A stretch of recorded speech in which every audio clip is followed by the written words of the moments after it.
ભીમ મહામાનવ સંવિધાન નિર્માતા ડોક્ટર બાબા સાહેબના આજે નિર્વાણ દિવસમાં આજે સ્વાભિમાન સંમેલનમાં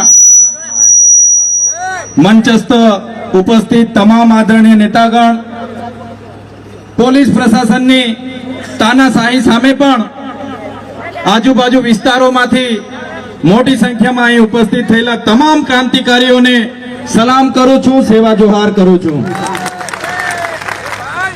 અહીંયા આવીને ખબર પડી કે પોલીસ પ્રશાસન અહીંથી સાઉન્ડ પણ ચોરી ગયું છે, ત્યારે પ્રશાસનને પણ કહેવા માંગીએ છીએ, તમે માયક અને સાઉન્ડ ચોરી જશો તો પણ અમારા આદિવાસી, દલિત, ઓબીસી માઇનોરિટીનો અવાજ તમે દબાવી નથી શકવાના। આ અવાજ સંવિધાનનો છે, આ અવાજ બાબા સાહેબનો છે, એને ક્યારે તમે દબાવી નથી શકવાના। સાથીઓ, આપણે સંવિધાનમાં માનનારા લોકો છે, આજે પણ આપણે સંવાદમાં માનનારા લોકો છે, પણ આ સરકારોને આ પ્રશાસનોને આ મંચ પરથી કહેવા માંગીએ છીએ, જે દિવસે આ બાબા સાહેબને માનનારો સમાજ સંવિધાન અને સંવાદ સાઈડ પર મૂકશે, દિવસે આ વિસ્તારોમાં આરપારની લડાઈઓ થવાની છે। સાથીઓ, આજની લડાઈ મહીસાગર જિલ્લાના કલેક્ટર નેહા કુમારી સામે માત્ર નથી, આજની લડાઈ એવી વિચારધારા ધરાવતા, એવી માનસિકતા ધરાવતા ગુજરાત અને દેશના અધિકારીઓ સામે છે, સિસ્ટમ સામે છે। સાથે સાથે આવા અધિકારીઓને જે લોકો બચાવે છે એ ભાજપ સરકાર સામેની આ લડાઈ છે ને આવનારા દિવસોમાં સરકારને પણ કહીએ છીએ, આવી માનસિકતા ધરાવતા અધિકારીઓને બચાવવાનું કામ જો આ ભાજપની સરકાર કરશે, આદિવાસી વિસ્તારોમાં સરકારી એક પણ કાર્યક્રમ અમે નહીં થવા દઈએ। લડત અમારી ચાલુ થશે, ચાલુ રહેશે। ત્યારે આ વિસ્તારના ભાજપના મંત્રી, તમારા ના મારા મંત્રી નહીં, પણ ભાજપના મંત્રી એ કલેક્ટર બેનને બચાવવા માટે હવાતિયા મારે છે, હવાતિયા મારે છે ભાઈ। અહીંયા મોટા મોટા તાઇફાઓ કરે છે આદિજાતિ મંત્રી કુબેર ડિંડોરે, પણ સાંભળી લે,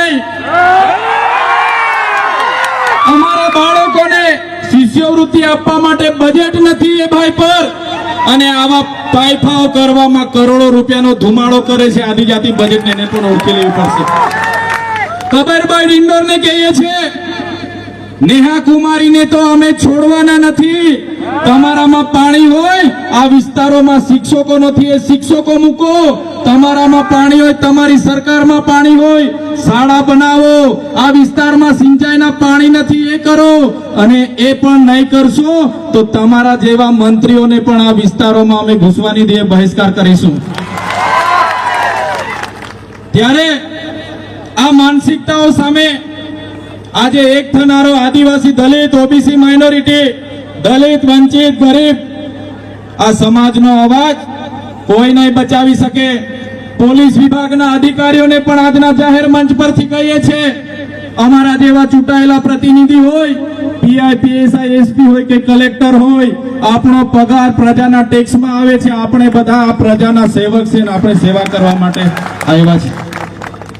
ત્યારે આ બધા ધારાસભ્ય, આ બધા મંચસ્થ નેતાગણ માત્ર નેહા કુમારી સામે નથી લડવા માટે આવ્યા, આ સિસ્ટમ સામે લડવાનો સમય આવી ગયો છે મિત્રો। સંવિધાન બચાવવાનો સમય આવી ગયો છે।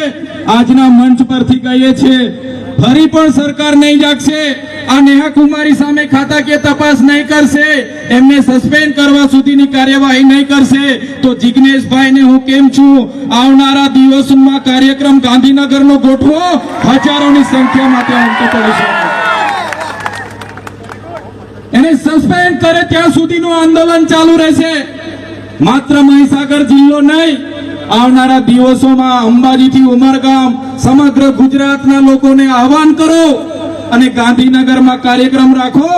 નેહા કુમારી તો શું, એના જેવા જેટલા પણ માનસિકતા વાળા કલેક્ટરો હશે, બધાને આપણે સસ્પેન્ડ કરાવીને રહીશું। ત્યારે સાથીઓ, આવી જ એકતા, આવો સહકાર બધા સાથી ધારાસભ્ય મિત્રોને આપતા રહેજો। જ્યારે પણ આહવાન થાય, મોટી સંખ્યામાં આપણે ફરી પણ ઉપસ્થિત થવાનું થશે તો થઈશું. આજના આ કાર્યક્રમમાં આપ સૌ અનેક મુશ્કેલીઓનો સામનો કરીને અહીંયા સુધી પહોંચેલા છો, ત્યારે સૌનો આભાર માનીએ છીએ. સાથે આવો જ સહકાર તમારો મળતો રહે અપેક્ષા પણ રાખીએ છીએ. સમયના અભાવે અહીં વાણીને વિરામ આપીએ છીએ.